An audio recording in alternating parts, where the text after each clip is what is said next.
Hello friends, welcome to my channel movies 360 explain. और आज मैं एक्सप्लेन करने जा रही हूँ मूवी डीप ब्लू सी को, जो 1999 में रिलीज हुई है। ये एक शार्क सर्वाइवल मूवी है। दोस्तों, ये मूवी डीप ब्लू सी का फर्स्ट पार्ट है और इसके टोटल 3 पार्ट्स हैं और आगे के 2 पार्ट्स में आने वाली वीडियो में एक्सप्लेन करूंगी, तो उन्हें भी आप मिस नहीं करिएगा। और अब बिना टाइम को वेस्ट किए चलिए शुरू करते हैं इस वीडियो को। लेकिन आगे बढ़ने से पहले एक छोटी सी रिक्वेस्ट, जो कि है चैनल को सब्सक्राइब और वीडियो को लाइक और शेयर करने की।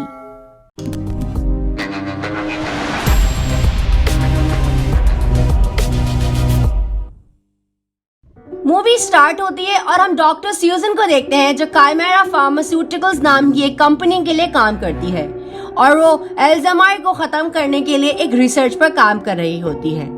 लेकिन अब कंपनी के एग्जीक्यूटिव्स उसे ये रिसर्च खत्म करने के लिए कहते हैं, क्योंकि उनका बहुत पैसा लग गया है इस रिसर्च पर, लेकिन कोई रिजल्ट हाथ में नहीं आया।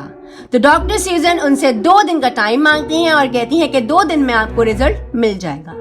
अब हम स्यूजन और फ्रैंकलिन को देखते हैं, जो अपनी रिसर्च फैसिलिटी पर जा रहे होते हैं, जो समंदर के बीच में बनी होती है। अब फ्रैंकलिन को वहाँ जैनिस वेलकम करती है, जो एक मरीन बायोलॉजिस्ट होती है, और वो उसे इस रिसर्च फैसिलिटी का टूर देने लगती है।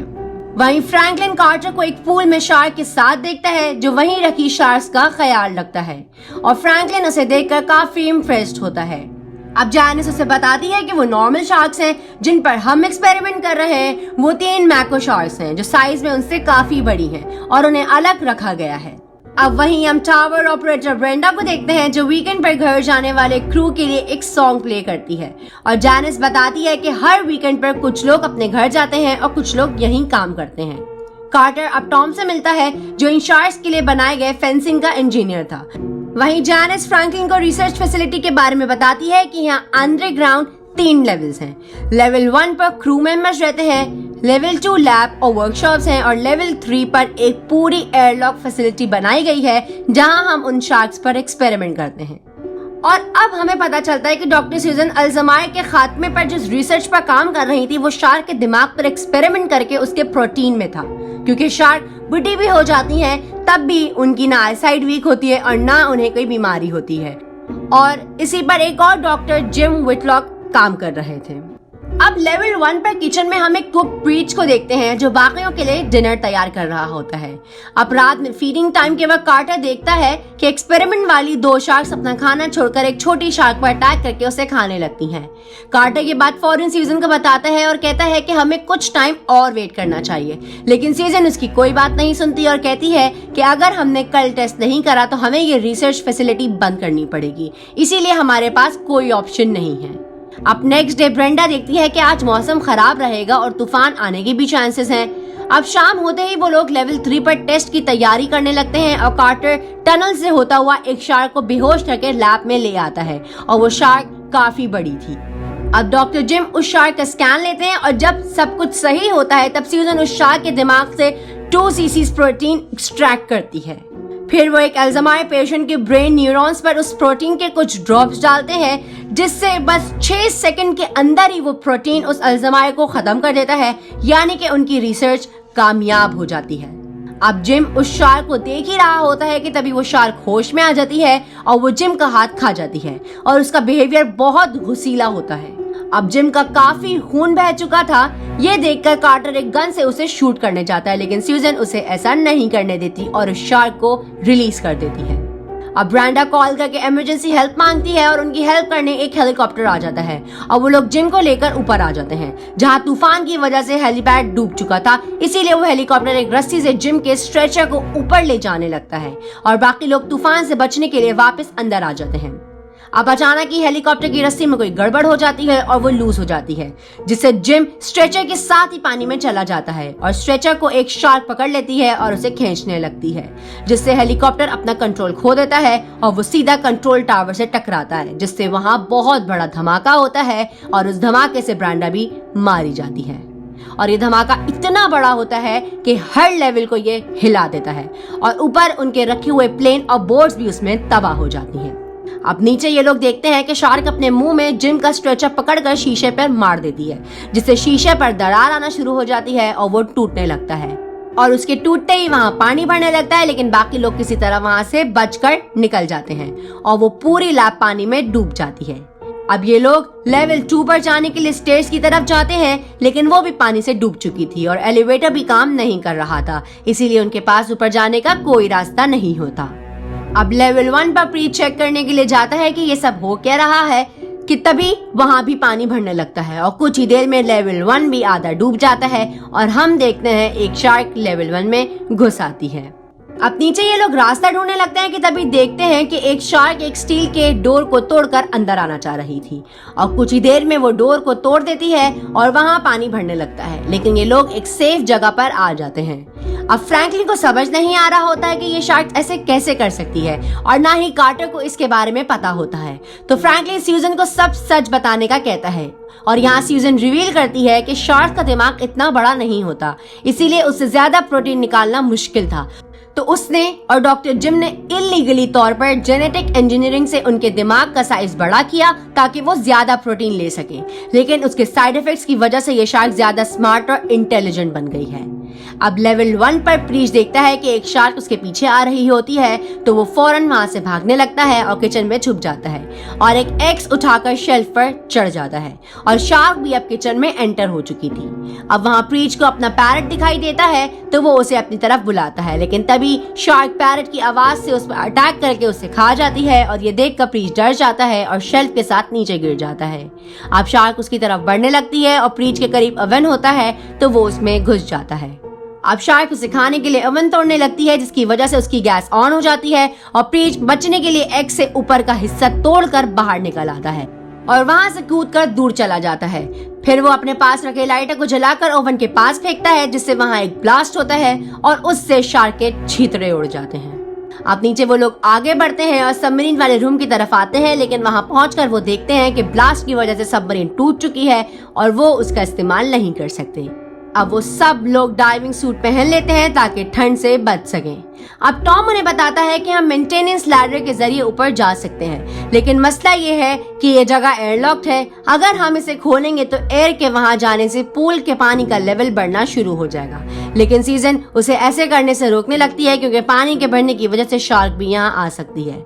अब टॉम काफी डरा हुआ था, इसीलिए वो सूजन से लड़ना शुरू कर देता है। तभी फ्रैंकलिन उन्हें लड़ने से रोकता है और उन्हें एक टीम की तरह काम करने को कहता है, क्योंकि इसी तरह वो सब यहाँ से बचकर जा सकते हैं। अब फ्रैंकलिन अपनी बात खत्म करता तभी पूल से शार्क निकलकर उसे पकड़ लेती है और अपने साथ ले जाती है और दोनों शार्क्स मिलकर उसे खा जाती हैं। अब वहां पर सब लोग डर जाते हैं और उस लैडर से बाहर निकलने लगते हैं और उसका डोर खुलते ही एयर प्रेशर डिसबैलेंस हो जाता है और पूल का पानी उस रूम में भरने लगता है। अब वो सब उस मेंटेनेंस शाफ्ट में आ जाते हैं और टॉम और कार्टर मिलकर उस डोर को बंद कर देते हैं और स्टेयर्स से लेवल 1 की तरफ बढ़ने लगते हैं। अब तभी उस पूल के रास्ते से शार्क अंदर आ जाती है और उस डोर को तोड़कर उनका पीछा करने लगती है। अब कार्टर को एक आइडिया आता है और वो लेवल 2 की तरफ बढ़कर उसका डोर खोलने लगता है ताकि पानी सारा लेवल 2 में भरने लगे और उन्हें ऊपर जाने का टाइम मिल जाए।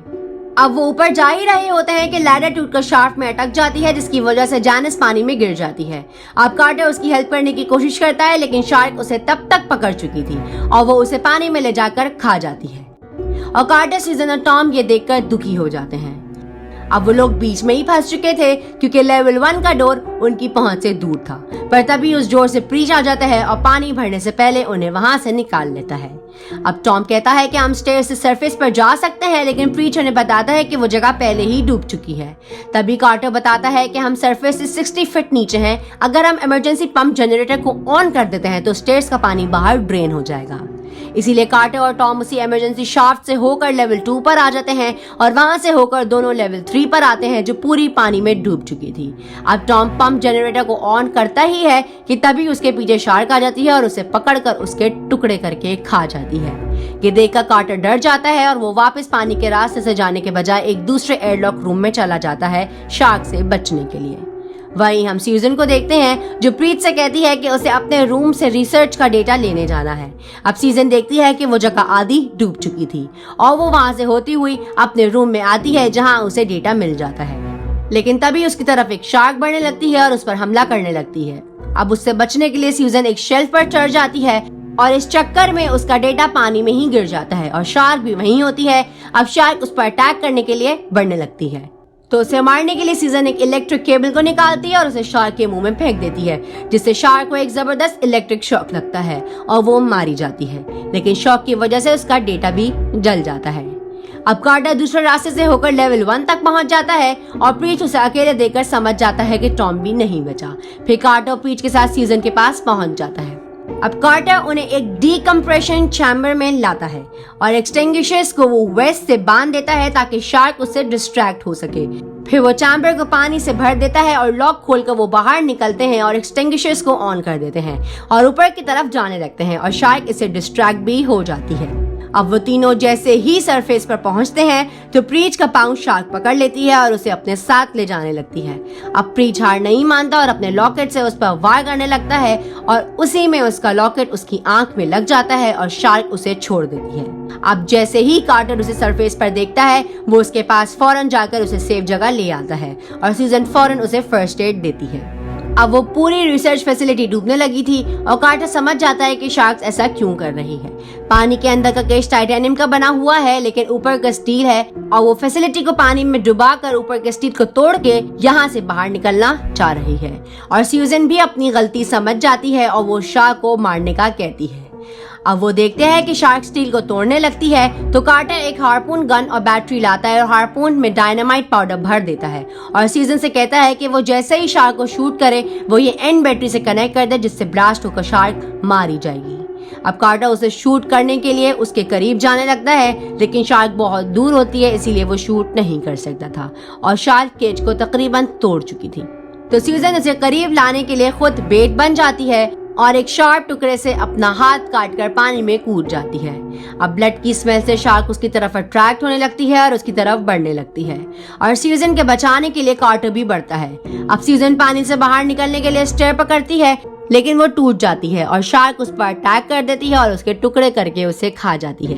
अब सीजन के बचाने के लिए कार्टर पानी में आ चुका था तो शार्क उस पर भी अटैक करने के लिए आगे बढ़ती है लेकिन कार्टर उसे डॉज कर देता है और उसका फिन पकड़ लेता है और फिन छुड़वाने के लिए शार्क तेज स्विम करने लगती है। तभी हम देखते हैं कि प्रीच हार्पून गन लेकर शार्क के पास पहुंच चुका था और वो जैसे ही निशाना लगाता है तो वो शार्क के फिन से होता हुआ कार्टर के पाँव में घुस जाता है और कार्टर वायर को बैटरी पर लगाने के लिए कहता है। अब शार्क स्टील केज से बाहर निकलने लगती है तो कार्टर उस केज को पकड़कर खुद को आजाद करा लेता है और प्रीच उस वायर को बैटरी से कनेक्ट कर देता है जिससे एक धमाका होता है और उस आखिरी शार्क के छींतड़े उड़ जाते हैं और प्रीच देखकर खुश हो जाता है कि कार्टर जिंदा है। अब कार्टर प्रीच के पास पहुंच जाता है और वो दोनों रिलैक्स करने लगते हैं और देखते हैं कि उनका क्रू जो वीकेंड पर गया था वो भी अब लौट आया है और इसी के साथ ये मूवी यहाँ पर खत्म हो जाती है। तो दोस्तों ये थी मूवी डीप ब्लू सी की एक्सप्लेनेशन और मुझे उम्मीद है कि आपको ये एक्सप्लेनेशन जरूर पसंद आई होगी। इसके आगे के 2 पार्ट्स को भी मैं अपने आने वाली वीडियोस में एक्सप्लेन करूंगी तो उन्हें भी आप मेरे चैनल पर देख सकते हैं। तो इस वीडियो में बस इतना ही। अगर आपको ये वीडियो और मेरा एफर्ट पसंद आया हो तो इस वीडियो पर लाइक और कमेंट जरूर करना और ऐसे ही एक्सप्लेनेशंस देखने के लिए मेरे चैनल को सब्सक्राइब लाजमी करना और अगर आपको किसी मूवी या सीरीज की एक्सप्लेनेशन चाहिए तो उसे कमेंट बॉक्स में मेंशन करना ना भूलना। तो मिलते हैं आपसे नेक्स्ट वीडियो में, तब तक के लिए बाय, टेक केयर।